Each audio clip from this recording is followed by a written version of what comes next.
اگر میں یہ کہوں کہ جب سے دنیا قائم ہوئی ہے آج تک کا میں دنیا کا ظالم ترین، بدترین، درندہ صفت لیکن خوش قسمت انسان ہوں تو یہ میرا بالکل سچا تعارف ہوگا۔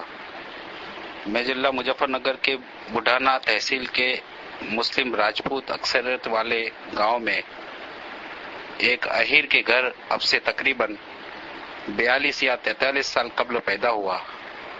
میرا گھرانہ نہایت ہندو مذہبی تھا لیکن جرائم پیشہ تھا۔ والد اور چچا جرائم پیشہ گروہ کے سرکردہ لوگوں میں سے تھے۔ لوٹ مار، ظلم خاندانی طور پر گھٹی میں پڑا تھا۔ 1987 میں میرٹھ کے فسادات کے موقع پر اپنے باپ کے ساتھ رشتہ داروں کی مدد کے لیے میرٹھ رہا اور ہم دونوں نے کم از کم 25 مسلمانوں کو اپنے ہاتھ سے قتل کیا۔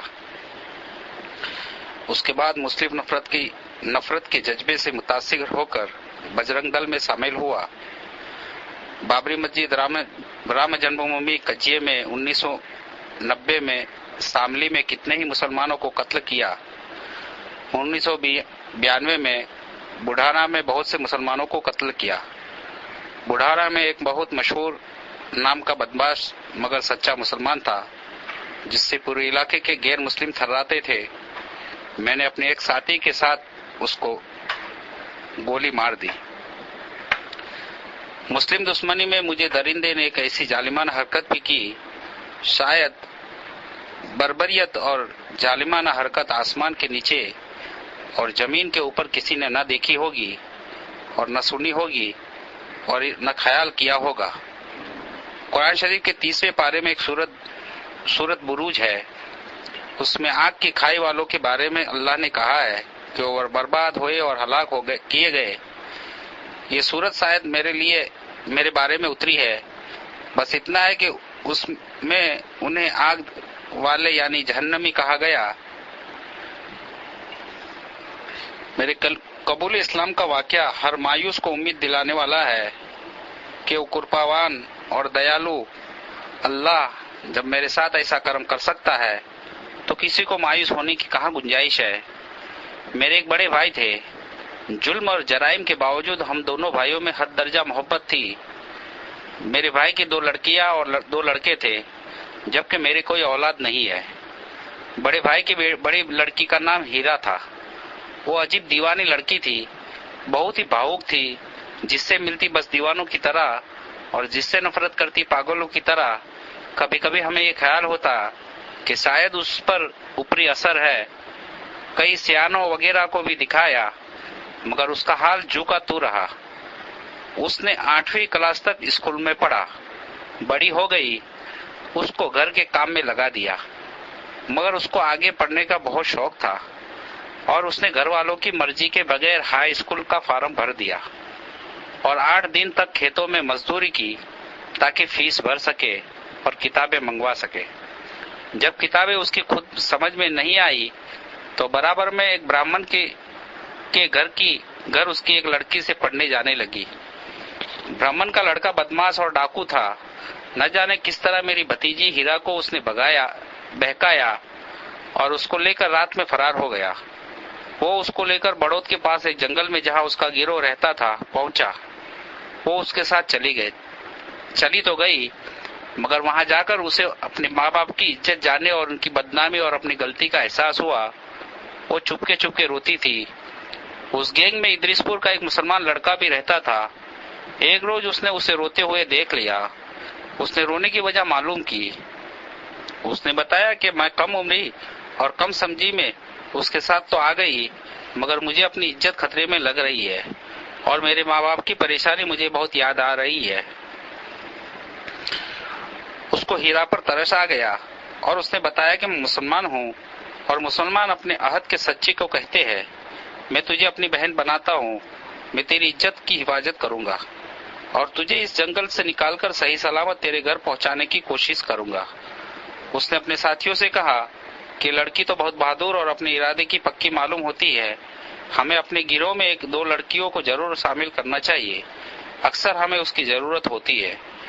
اب جنگل میں اس کو ساتھ رکھنے کا طریقہ یہ ہے کہ اس کو لڑکوں کے کپڑے پہناؤ اس کی بات سب ساتھیوں کی سمجھ میں آ گئی۔ ہیرا کو مردانہ کپڑے پہنا کر لڑکا بنایا گیا، اسی طرح وہ اسے ساتھ لے کر پھرتے تھے۔ اس نے دیکھا کہ 10-12 لوگوں میں اس مسلمان کا حال سب سے الگ تھا۔ وہ بات کا پکا تھا، اچھی رائے دیتا تھا، جب مال بڑھتا تھا تو اس میں سے کچھ غریبوں کا حصہ رکھتا تھا۔ ہیرا کو الگ کمرے میں سلاتا تھا اور رات کو بار بار اٹھ کر دیکھتا تھا کہ کوئی ساتھی ادھر تو نہیں آیا۔ جب ہیرا کو ان کے ساتھ رہتے ہوئے کچھ روز ہو گئے اور ان کو اطمینان ہو گیا کہ ان کی گینگ کی ممبر بن گئی ہے تو اس کی چوکسی کم کر دی گئی۔ اب اس نے ایک روز ہیرا کو کسی بہانے سے بڑوت بھیجا اور ہیرا سے کہا کہ تم وہاں تانگے میں بیٹھ کر ہمارے گھر ادریس پور چلی جانا اور وہاں جا کر میرے چھوٹے بھائی سے سارا حال سنانا اور کہنا کہ تیرے بھائی نے بلایا ہے، اور اس کو بتا دینا کہ وہ یہاں آ کر یہ کہے کہ وہ لڑکی بڑوت والوں نے شک میں پکڑ کر پولیس والوں کو دے دی ہے۔ ہیرا نے ایسا ہی کیا۔ اس کا بھائی جنگل میں گیا اور اپنے بھائی سے جا کر کہا کہ اس لڑکی کو بڑوت والوں نے پکڑ کر پولیس کو شک میں دے دیا ہے۔ اس نے اپنے بھائی سے کہا کہ ہیرا کو تھانے بھیج دو اور وہ جا کر تھانے میں کہے کہ اگر وہ مجھے گاؤں سے اٹھا لایا، کسی طرح میں چھوٹ کر آ گئی ہوں، مجھے اپنی جان کا خطرہ ہے۔ ہیرا نے ایسا ہی کیا۔ بڑوت تھانے والوں نے بڑھانا تھانے سے رابطہ قائم کیا۔ وہاں پر اس لڑکی کے اغوا کرنے کی رپورٹ پہلے ہی لکھی ہوئی تھی۔ لیڈیز پولیس لے کر بڑھانا تھانے کے لوگ بڑوت آئے اور تھانے سے ہیرا کو لے کر ہمارے گاؤں آئے۔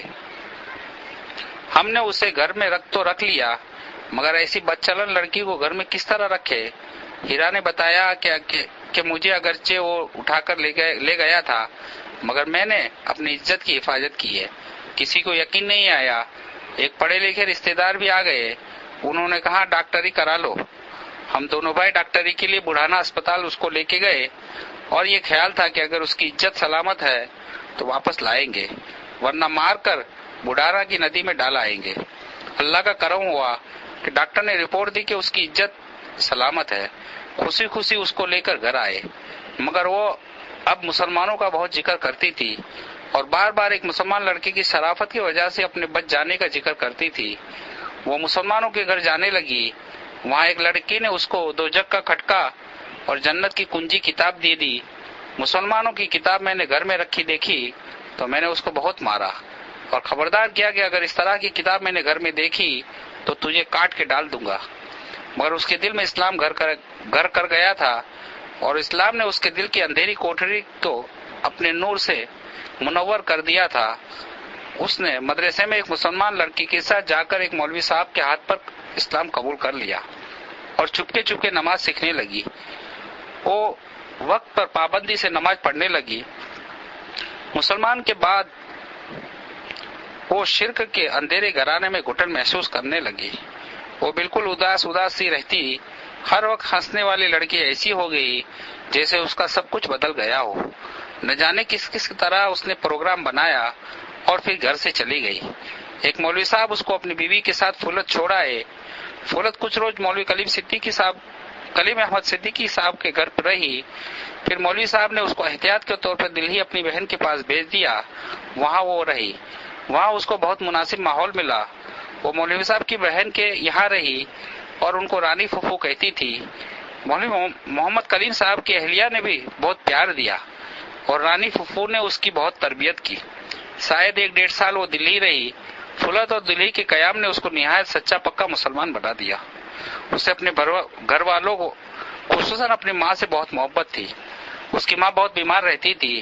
ایک رات اس نے خواب میں دیکھا کہ اس کی ماں مر گئی ہے۔ آنکھ کھلی تو اس کو ماں کی بہت یاد آئی۔ اگر ایمان کے بغیر اس کی ماں مر گئی تو کیا ہوگا، یہ سوچ کر وہ رونے لگی اور اس کی چیخیں لگ گئی۔ گھر کے سبھی لوگ اٹھ گئے، اس کو سمجھایا، تسلی دی۔ وقتی طور پر وہ چپ ہو گئی، مگر بار بار اس کو خواب یاد کر کے رونا آتا تھا۔ مولوی محمد کلیم صدیقی صاحب کو ابی جی کہتی تھی۔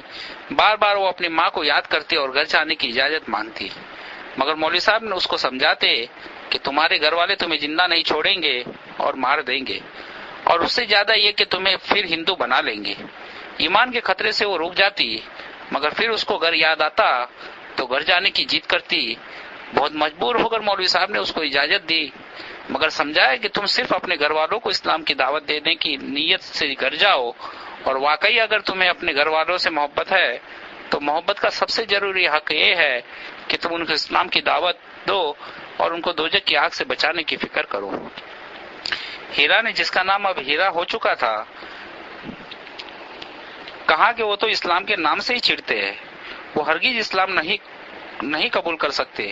اس نے گھر میں بتایا تھا کہ مولوی صاحب نے کہا کہ جب اللہ تعالیٰ ان کے سینے کو اسلام کے لیے کھول دیں گے تو پھر وہ کفر اور شرک سے بھی اسی طرح چڑھنے لگیں گے جس طرح اسلام سے چڑھتے ہیں۔ مولوی صاحب نے اس سے کہا کہ تم بھی تو اسلام سے اس طرح چڑھتی تھی جس طرح آپ شرک سے نفرت کرتی ہو۔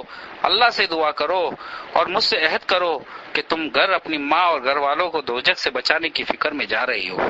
اگر تم اس نیت سے جاؤ گی تو اول تو اللہ تمہاری حفاظت کریں گے، اور اگر تم کو تکلیف بھی ہوئی تو تکلیف ہوگی جو ہمارے نبی صلی اللہ علیہ وسلم کی اصل سنت ہے، اور اگر تمہارے گھر والوں نے تمہیں مار بھی دیا تو شہید ہوگی، اور شہادت جنت کا مختصر ترین راستہ ہے، اور یقین ہے کہ تمہاری شہادت خود ان کے لیے ہدایت کا ذریعہ بن جائے گی۔ اگر تم گھر والوں کو دوزخ سے بچانے کے لیے اپنی جان بھی دے دو گی اور ہدایت پا جائیں گے تو تمہارے لیے سستا سودا ہوگا۔ مولوی صاحب بتاتے ہیں کہ انہوں نے اس کو 2 رکعت نماز پڑھ کر اللہ سے ہدایت کی دعا کرنے اور دعوت کی نیت سے اپنے گھر جانے کا عہد کرنے کو کہا۔ وہ دہلی سے پھولت اور پھر ہمارے گھر آئی۔ ہم لوگ اس کو دیکھ کر آگ ببولا ہو گئے۔ میں نے اس کو جوتوں اور لاتوں سے بہت مارا۔ اس نے یہ تو نہیں بتایا کہ وہ کہاں رہی، البتہ یہ بتا دیا کہ وہ مسلمان ہو گئی ہے اور اب اسے اسلام سے کوئی ہٹا نہیں سکتا۔ ہم اس پر سختی کرتے تو الٹا ہمیں مسلمان ہونے کو کہتی۔